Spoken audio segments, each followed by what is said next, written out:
Le stade Santiago Bernabéu bouillonnait bien avant le coup d'envoi de ce barrage retour de Ligue des Champions, tant ce duel entre le Real Madrid et le Benfica Lisbonne dépassait largement le cadre du football.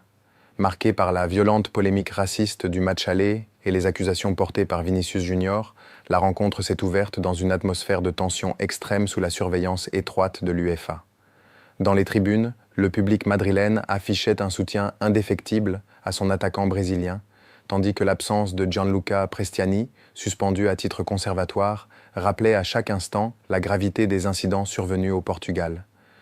Malgré l'avantage acquis par le Real à l'aller, cette pression ambiante a d'abord semblé peser sur les mérengues, laissant le champ libre à l'audace portugaise.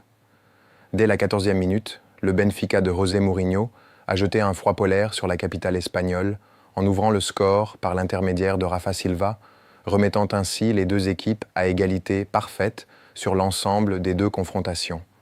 Cependant, la force de caractère historique de la Casablanca a immédiatement opéré puisque seulement 2 minutes plus tard, Aurélien Tchouaméni surgissait pour égaliser d'une frappe puissante, redonnant l'avantage global au Real et douchant les espoirs de remontada des Lisboètes.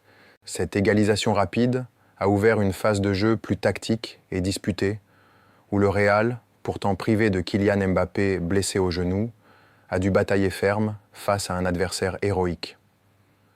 Le dénouement de cette lutte intense est finalement intervenu à la 80e minute, moment choisi par le destin pour placer Vinicius Junior sous les projecteurs.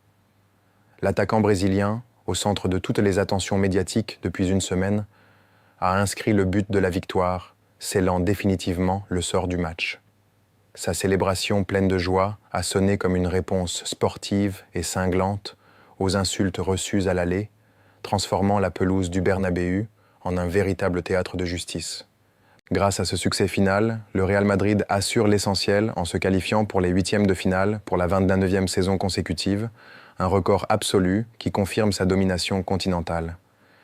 Si la manière a parfois été laborieuse en l'absence de cadres comme Bellingham ou Militao, l'équipe d'Álvaro Arbeloa a prouvé qu'elle savait garder son sang-froid dans la tempête.